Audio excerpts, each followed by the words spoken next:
What's up everyone, David Ronnefalk here, and I'm back with another video today explaining a couple of things how I build my Emulsion shocks. It's been a while since I was on here making videos for you, and I thought I would take the chance I have now with the quarantine going on to make a couple more videos, so you can get some tips and tricks and follow some of my build tips that I have for my HP racing vehicles. So let's get to it. For us to move forward in developing.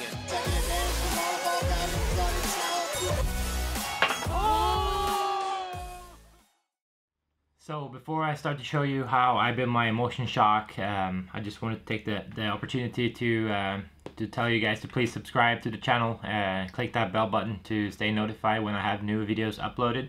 I'll be making here a couple of videos in the next couple of weeks, so to be notified, click that bell button and you'll know when I have a new video posted. So alright, so let's get started. So I've been rebuilding this car to go practice here in a couple of days, and I'm about to do the shocks, and I thought I would throw the camera up and make a video explaining how I build my Emulsion shocks. So I had the video on my channel before. If you click the link up here, you can go check that out, because that's how I build the complete shock from scratch. So you'll see how I put all the cartridge and everything together, what lube I use, and stuff like that. So if you haven't seen that video, go check it out, and you can come back to this one once you have seen that. That video is also with the HP bellow bladder, which we don't necessarily use that often anymore, because basically we've just been changing back and forth between Emulsion style and the Performa cap, which is the harder honeycomb bladder. These two ways of running the shocks seems to be the way to go now in all conditions that we have. So it's either Emulsion or the Performa cap. But anyway, today we're talking about Emulsion, and I have my shocks here already prepared. I already filled them with oil, and all the air is gone. They've been sitting here for some time now, so I'm just about to get started to close it with a cap here. So what we have been testing here lately is a O-ring. In the past, I always used to have the bladder cut, and I glued that bladder to the top of the cap. But we thought, having the right size O-ring will definitely help, and it will be easier to just build the shocks, and it will also seal better, because we saw that the bellow bladder, when you cut it, it gets pretty soft, and it can leak after a while. So until we have this one released, I would recommend to replace it once in a while if you use the bellow bladder, and you should really glue it into the cap, otherwise it might leak. So yeah, we have the standard HP racing cap here for the 8-scale series. We have the new O-ring, so keep an eye out for when that is coming out. So as I said, I have my shocks here already filled with oil.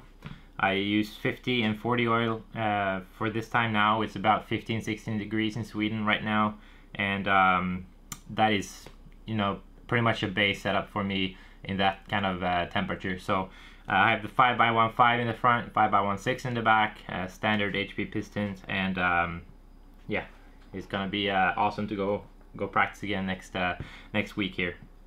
So what you do with Emulsion, you want to almost like overfill the shock a little bit, because as the cap has no bladder, it needs a little bit of extra oil.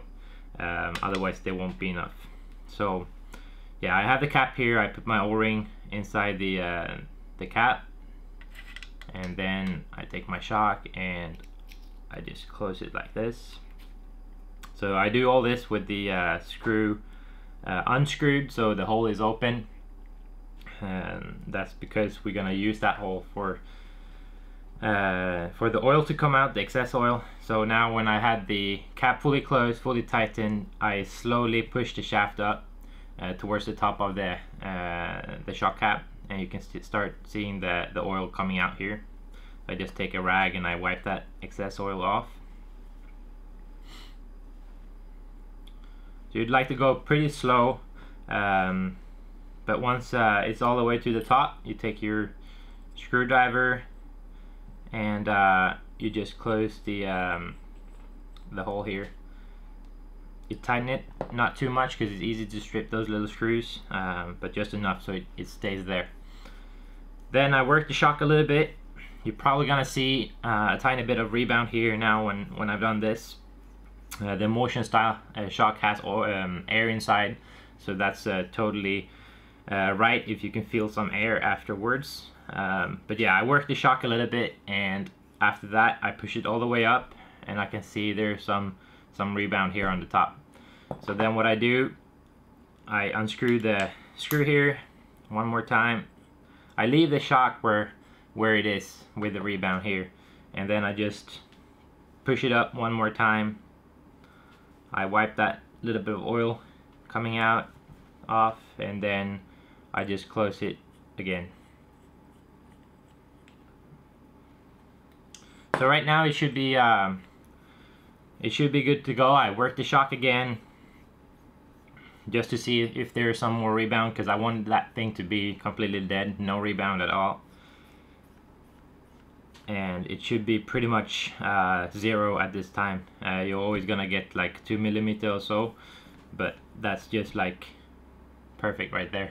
So that's how I build it. It's a super easy procedure to build your Emulsion style. I think it's the easiest way, way of building a shock like this, and you know, you're gonna get it pretty consistent every time you do it if you follow this tip. So if you like the video, please hit the like button.